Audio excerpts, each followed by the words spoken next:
Assalamualaikum warahmatullahi wabarakatuh. Perkenalkan, saya Suri Mesyaita dengan NIM 4101421172. Di sini saya akan menyampaikan beberapa materi. Untuk materi yang pertama yaitu hubungan manusia dan teknologi, Society 5.0 dan Revolusi Industri 4.0. Dalam konsep kebudayaan, teknologi bahkan masuk di dalam salah satu bagian dari 7 unsur kebudayaan yang dapat kita lihat di sini. Terdapat sistem peralatan hidup dan teknologi. Ini menandakan bahwa terdapat hubungan antara teknologi dan kebudayaan.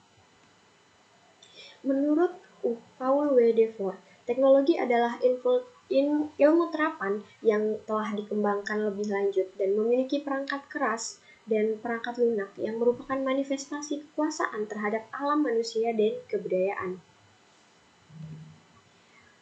Untuk unsur teknologi meliputi alat-alat produktif, senjata, wadah, makanan dan minuman, pakaian dan perhiasan, tempat berlindung dan perumahan, alat-alat transportasi dan alat-alat komunikasi.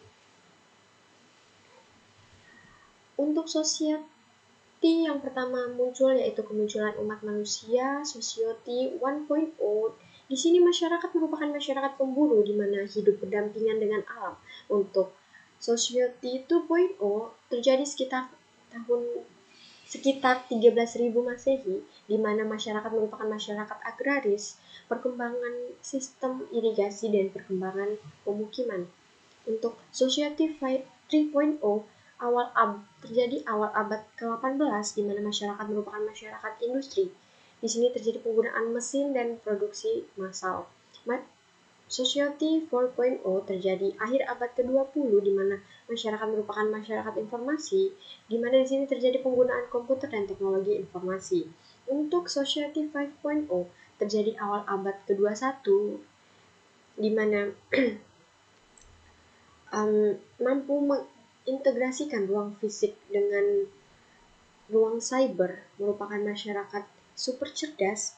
Masyarakat 5.0 merupakan tatanan masyarakat yang berpusat pada manusia dan berbasis teknologi. Melalui masyarakat 5.0, kecerdasan buatan yang memperhatikan sisi kemanusiaan akan mentransformasi jutaan data yang dikumpulkan melalui internet pada segala bidang. Kemudian hal ini bermuara pada satu tatanan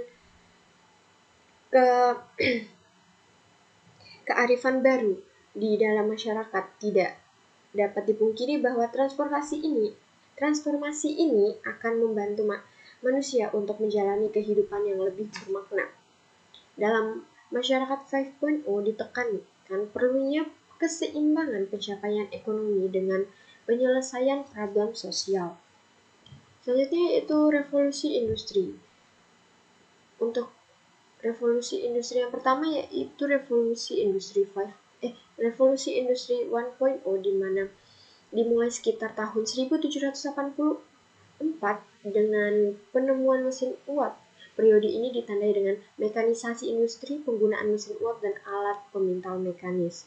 Untuk yang selanjutnya yaitu revolusi 2.0 dimulai sekitar tahun 1870 ditandai dengan tenaga listrik, munculnya lini produksi dan perkembangan transportasi secara masif. Untuk revolusi selanjutnya yaitu revolusi 3.0 dimulai sekitar tahun 1969, dikenal pula dengan istilah revolusi digital. Ciri utamanya adalah mulai dikenal otomatisasi, elektronisasi, dan penggunaan komputer. Dan revolusi selanjutnya yaitu revolusi 4.0 berawal pada abad ke-21. Pada revolusi ini dikenal Cyber Physical System atau disingkat CPS, yang merupakan integrasi antara physical system, komputasi dan juga network atau communication. Selanjutnya yaitu dampak positif dan dampak negatif teknologi. Menurut A.J. Balsau tahun 2011, terdapat 8 elemen penting untuk meningkatkan literasi digital masyarakat, yaitu kultural, kognitif, konstruktif, komunikatif, kepercayaan diri, kreatif, kritis, dan bertanggung jawab secara sosial. Nah, Di tengah sebaran informasi media digital saat ini, maka kemampuan literasi digital menjadi sesuatu yang strategis untuk mengurangi gagap teknologi atau gaptek dan menjadikan masyarakat melek teknologi atau meltek. Dan hal ini pula yang menjadi dasar perkembangan ilmu pengetahuan teknologi atau iptek yang terus berkembang dan mendorong penyampaian informasi atau penyebaran informasi yang lebih luas tanpa batas ruang dan waktu. Untuk dampak positif kemajuan literasi digital dalam relevansi kehidupan bermasyarakat, di sini terdapat today's era, digital literacy. Fenomena saat ini telah menunjukkan pentingnya kombinasi antara menemukan, mengevaluasi, memanfaatkan, membagikan, serta membuat sebuah konten dengan menggunakan teknologi dan internet. Penghematan waktu dan keakuratan data menjadi kelebihan praktis dari fungsi perkembangan digital. Integrasi, pemahaman, serta proses evaluasi turut mempermudah penggunaan akses digital untuk mendukung suatu kegiatan mencapai luarannya. Kemajuan dan peran digital ini memotivasi kemampuan kita agar bisa beradaptasi dan mengantisipasi perkembangan digital, sehingga kita terus bisa melaksanakan dan menjalani aktivitas kehidupan sehari-hari secara mandiri dan percaya diri. Relasi inilah yang kita sebut dengan kebutuhan literasi digital. Menurut Hobbes tahun 2011, terdapat 5 dampak positif kompetensi dari literasi digital dalam bermasyarakat. Yang pertama yaitu kemampuan menggunakan teks, alat, dan teknologi untuk mengakses informasi dan hiburan. Yang kedua yaitu kecakapan dalam berpikir kritis, menganalisis, dan mengevaluasi data. Yang ketiga yaitu mampu mengkomposisikan pesan dalam praktik yang kreatif. Yang keempat yaitu kemampuan untuk berefleksi dan berpikir kritis. Dan yang kelima yaitu berpartisipasi aktif dalam aksi sosial baik secara individual ataupun melalui usaha kolaborasi dengan berbagai pihak. Selanjutnya yaitu fact. Terdapat 3 dampak positif yaitu pengembangan aplikasi. Yang pertama yaitu pengembangan aplikasi di mana mempercepat proses alat bantu pengelolaan informasi dan mentransfer data dari perangkat yang satu ke yang lainnya. Yang kedua yaitu instrumen komunikasi, perkembangan kemampuan bekerja berbasis digital sehingga mengasah keterampilan dalam berkomunikasi dan mengelola media sebagai sarana informasi untuk mendukung kegiatan sosial.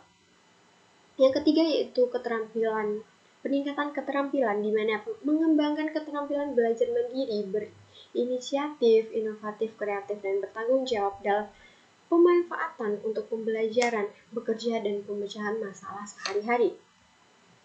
Yang selanjutnya itu dampak positif kemampuan literasi digital dalam pendidikan. Nah, di sini terdapat 5 dampak positif literasi digital dalam pendidikan. Yang pertama yaitu menghemat waktu.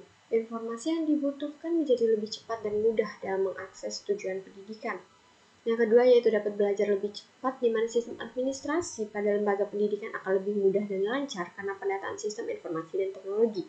Yang ketiga yaitu akan selalu mendapat informasi dan selalu terhubung, di mana munculnya media massa khususnya media elektronik sebagai sumber informasi pengetahuan memberikan kesempatan kepada kita untuk terus berkomunikasi dan selalu mendapatkan networking.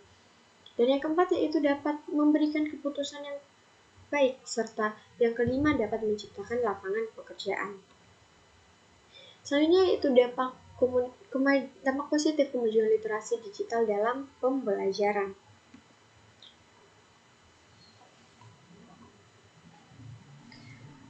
Kemajuan literasi digital memungkinkan adanya perkembangan kelas virtual atau telekonferensi di mana mahasiswa tidak perlu bertemu dengan dosen, siswa tidak perlu bertemu dengan guru dalam satu ruangan.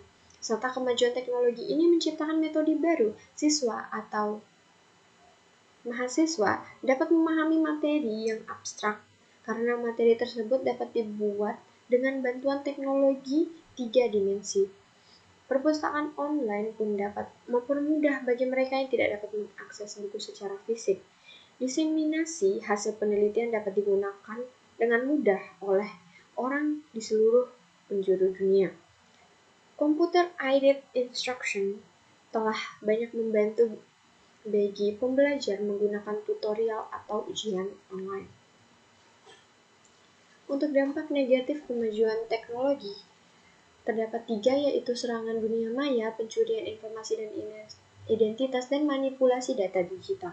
Untuk yang pertama, serangan dunia maya merupakan jenis manuver ofensif yang digunakan oleh negara, individu, kelompok atau organisasi yang menargetkan sistem informasi komputer dengan tindakan berbahaya, yaitu dalam bentuk mencuri, mengubah, dan menghancurkan target yang ditentukan. Bentuk serangan dunia maya ada 4. Yang pertama yaitu denial of service atau DOS, yang merupakan penghabisan sumber daya atau resources yang dimiliki oleh komputer. Dan yang kedua yaitu worm atau program komputer yang menggandakan diri secara sendiri. Nah, yang ketiga yaitu virus atau program menyimpang yang disimpan media penyimpanan yang dapat menyebabkan efek tak terduga serta terdapat trojan. Untuk yang selanjutnya yaitu pencurian informasi dan identitas. Salah satu yang sering dilakukan untuk mencuri informasi dan identitas yaitu phishing, yaitu untuk penipuan yang dicirikan dengan percobaan untuk mendapatkan informasi peka seperti kata sandi dan kartu kredit dengan menyamar sebagai orang atau bisnis yang terpercaya dalam sebuah komunikasi elektronik resmi. Dan yang selanjutnya yaitu manipulasi data digital, di mana manipulasi data digital adalah merubah suatu nilai data yang tersimpan pada suatu sistem. Manipulasi data terdiri dari mengubah data, menambah data, menghapus data, dan memperbarui data. Selanjutnya yaitu dampaknya pada kualitas hidup. Yang pertama yaitu lingkungan hidup, di mana akan muncul sampah sampingan seperti sampah elektronik seperti komputer, gadget, CPU, laptop, dan lainnya. Yang kedua yaitu terdapat masalah mental, di mana akan terjadi antisosial, di mana masyarakat akan lebih berfokus kepada gadget, media sosialnya yang ada di dalam gadget, maupun lebih fokus pada komputer atau laptop. Dan akan terjadi kecanduan, di mana kecanduan seperti kecanduan game online, kecanduan film atau drama. Nah, ini selain itu akan terjadi masalah pada produktivitas kerja, di mana sebagai contoh, penggunaan PC untuk keperluan kerja jika tidak digunakan dengan baik maka akan menjadi tidak tepat, di mana PC yang seharusnya dipakai untuk bekerja tetapi dipakai untuk keperluan berselancar, untuk membuka media sosial atau situs yang tidak seharusnya. Nah, selanjutnya ada dampak positif di bidang ekonomi dan politik, di mana terjadi pembunuhan pekerjaan, contohnya munculnya teknologi ojek online dalam beberapa waktu menyebabkan matinya keberadaan ojek offline. Selanjutnya yaitu Internet of Things dan Big Data.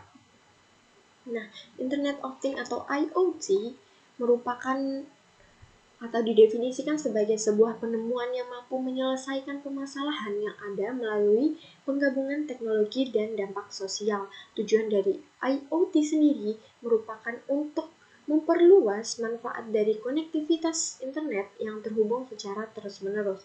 Nah, untuk fungsi IoT sendiri yaitu sebagai sarana yang mempermudah untuk pengawasan dan pengendalian barang fisik. Maka konsep IoT ini sangat memungkinkan untuk digunakan hampir pada seluruh kegiatan sehari-hari seperti penggunaan perorangan, perkantoran, rumah sakit, pariwisata, industri, transportation, konservasi hewan, pertanian dan peternakan maupun pemerintahan. Nah, konsep dan cara kerja IoT sebetulnya cukup sederhana, dengan cara kerja mengacu pada 3 elemen utama pada arsitektur IoT, yakni barang fisik yang dilengkapi modul IoT, perangkat koneksi ke internet seperti modem dan router wireless, speedy seperti di rumah, cloud data center tempat untuk menyimpan aplikasi beserta database. Cara kerja Internet of Things yaitu dengan memanfaatkan sebuah argumentasi pemrograman yang dimana tiap-tiap pemerintah di mana tiap-tiap perintah argumennya itu menghasilkan sebuah interaksi antara sesama mesin yang terhubung secara otomatis tanpa campur tangan dengan manusia, dan dalam jarak berapapun. Internetlah yang menjadi penghubung di antara kedua interaksi mesin tersebut. Sementara manusia hanya bertugas sebagai pengatur dan pengawas berjalannya alat tersebut secara langsung. Nah, perangkat-perangkat IoT ada 5, yaitu sensor, berfungsi sebagai penerima atau pengoleksi informasi tentang apa yang ingin dimonitor. Nah, yang kedua yaitu CPU atau komputer. Komputer tidak harus berbentuk laptop atau tower, khususnya untuk membuat perangkat IoT ada perangkat komputer kecil atau sering disebut single board computer. Nah, selanjutnya ada sistem operasi, embedded device atau perangkat IoT yang memerlukan sistem operasi khusus karena perangkat IoT berukuran kecil atau portable manajemen spesifikasi yang minim. Nah, untuk yang keempat yaitu jalur komunikasi. Setelah sensor mengoleksi informasi dan CPU mengelola dan menentukan tindakan berdasarkan informasi yang diterima, maka perangkat IoT memerlukan jalur komunikasi untuk mengirim data yang telah diolahnya ke user atau bahkan ke server pusat.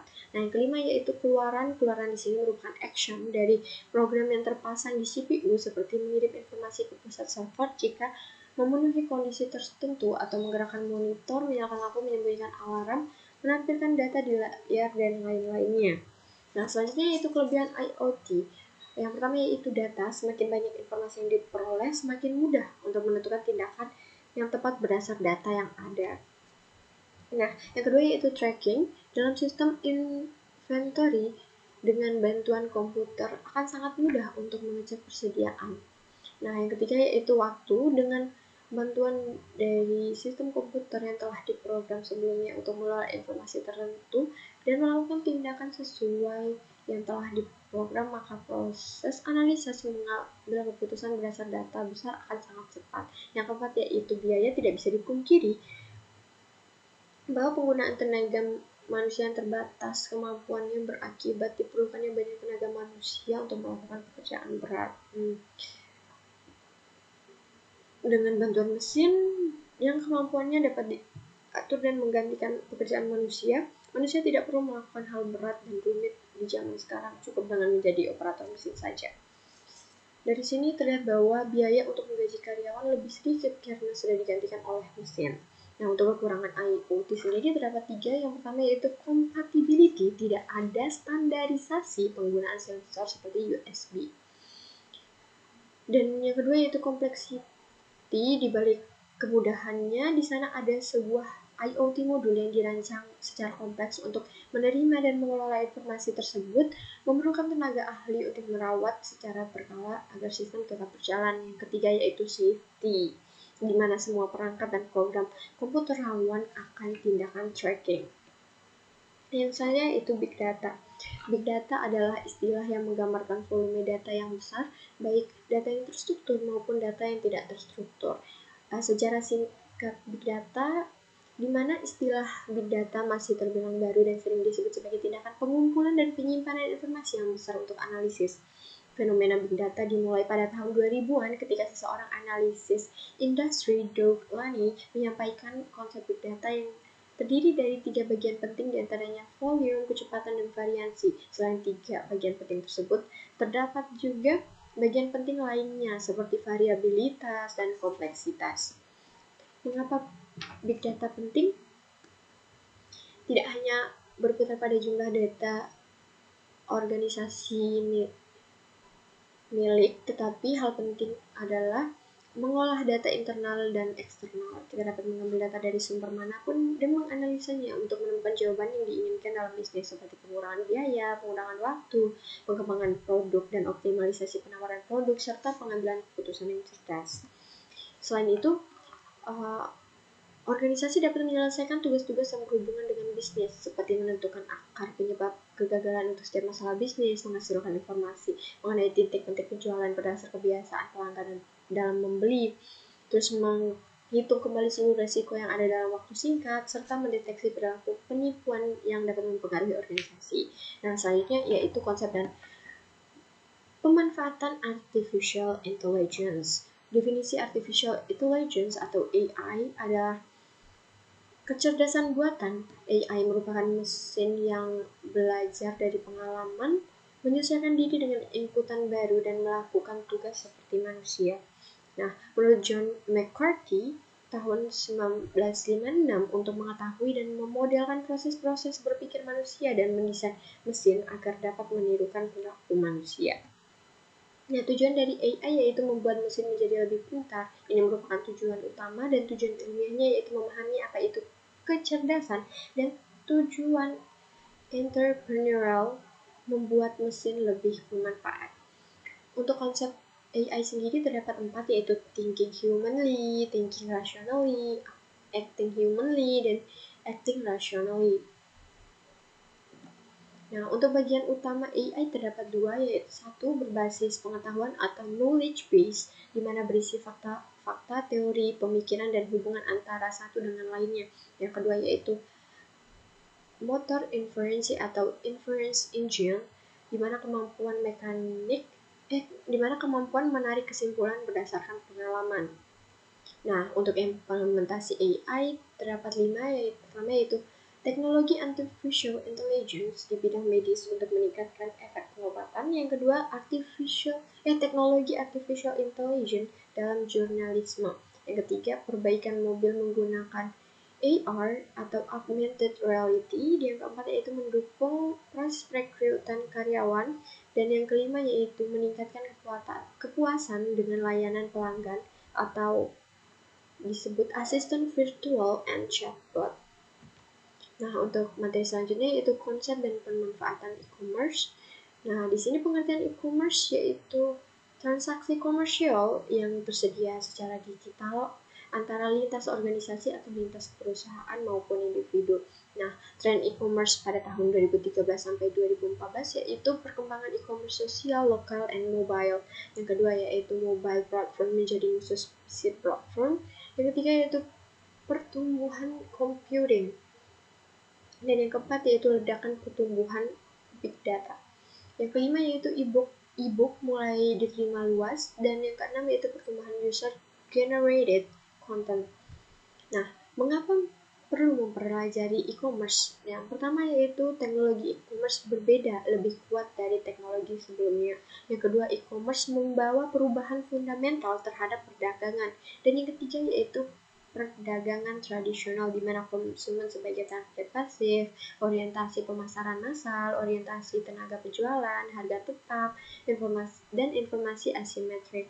Nah, model bisnis e-commerce itu ada beberapa, yaitu proposal penilaian atau value proposition, model pendapatan atau revenue model, kesepakatan pasar atau market opportunity, lingkungan kompetitif atau competitive environment, keunggulan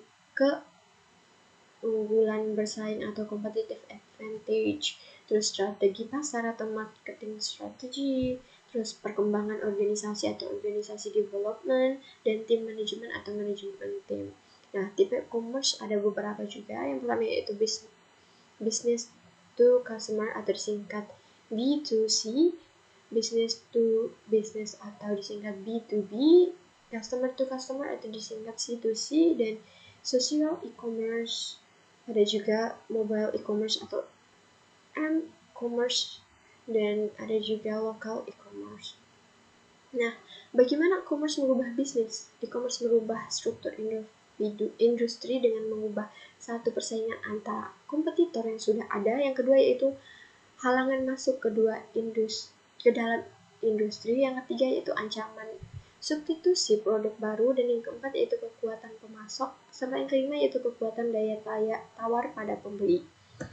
Nah, materi selanjutnya yaitu etika dunia cyber, di mana tips bijak bermedia sosial ada selektif dalam berteman, interaktif dan bukan pasif, terus hindari mengumbar kehidupan pribadi, terus mengenali ciri-ciri hoax, lalu media sosial bukan ruang untuk pameran, serta suatu foto yang informatif, lalu bagikan pandangan politik secara bijak dan santun, dan tawarkanlah damai, serta tampilkan karya positif. Nah, untuk etika dalam dunia cyber, Yang pertama yaitu hargailah orang lain selayaknya di dunia nyata. Kita juga harus menghargai orang lain di dunia cyber. Nah, yang selanjutnya itu apa yang kamu posting merupakan cerminan diri dan pribadi kamu. Pikirkan segala sesuatu sebelum mengunggah tulisan, foto, video, dan sebagainya di internet. Nah, selanjutnya itu jangan mengunduh konten bajakan di internet. Hargai hak kekayaan intelektual orang lain, hanya unduh dan bayar konten dari sumber yang terpercaya. Yang keempat yaitu hargailah privasi dirimu dan hargailah privasi dirimu dan orang lain. Jangan umbar data pribadi di internet dan media, dan minta izin jika mau mengunggah foto atau data pribadi orang lain di internet. Yang kelima yaitu berpikir kritis. Informasi yang kita dapatkan dari internet sangatlah deras, oleh karena itu kita harus berpikir kritis untuk dapat menapis mana informasi yang benar dan yang salah. Nah, untuk dampak positif dari penggunaan media sosial, yang pertama yaitu untuk menghimpun keluarga, saudara, kerabat yang tersebar. Yang kedua yaitu sebagai media penyebaran informasi, tentunya untuk informasi-informasi yang positif. Dan yang ketiga yaitu untuk memperluas jaringan pertemanan. Yang keempat, situs jejaring sosial membuat kita menjadi lebih bersahabat, perhatian, dan empati. Yang kelima yaitu sebagai media promosi dalam bisnis. Nah, bagaimana e-commerce merubah bisnis? Yang pertama, content communities. YouTube adalah sebuah situs web video sharing populer di mana para penggunanya dapat memuat, menonton, dan berbagi klip video secara gratis. Di YouTube kita dapat mengunggah video kita sendiri, mempromosikan video klip baru para musisi atau mempromosikan film-film baru. Nah, selanjutnya itu ada collaboration project. Nah, Wikipedia ada ensiklopedia kolaboratif di mana semua orang bisa menulis, mengedit, dan menambah isinya. Nah, untuk social networking sites, Facebook adalah sebuah pelayanan jejaring sosial yang diluncurkan pada Februari 2004. Media Facebook paling populer di dunia. Di Facebook kita bisa berbagi informasi, foto, dan video dengan teman dan keluarga. Nah, serta ada blogs and microblogs. Sekarang Twitter menjadi salah satu media sosial yang paling banyak digunakan. Aplikasi yang sederhana hanya dengan mengupdate status menjadi daya tarik para penggunanya. Untuk 8 jenis media sosial, yang pertama ada relationship networks, yang kedua ada media sharing networks, yang ketiga ada online reviews, yang keempat ada forum diskusi, yang kelima ada social publishing platform, yang keenam ada website, yang ketujuh ada internet based network, yang kedelapan ada e-commerce. Nah, untuk materi yang terakhir yaitu aturan hukum tentang informasi dan transaksi elektronik. Nah, bagaimana sih aturan tentang informasi dan transaksi elektronik? Itu ada dua yang pertama ada di UU nomor 11 tahun 2008 tentang ITE, dan yang kedua ada Undang-Undang nomor 19 tahun 2016 tentang perubahan Undang-Undang nomor 11 tahun 2008. Nah, undang-undang ini berlaku untuk setiap orang yang perbuatan hukum sebagaimana diatur dalam undang-undang ini, baik yang berada di wilayah hukum Indonesia maupun di luar wilayah hukum Indonesia yang memiliki akibat hukum di wilayah hukum Indonesia dan atau di luar wilayah Indonesia dan merugikan kepentingan Indonesia dalam pasal 2 UU ITE. Nah, di sini pada pasal 3 terdapat asas kepastian hukum, asas manfaat, asas kehati-hatian, asas itikat baik, dan asas kebebasan memilih teknologi atau netral teknologi.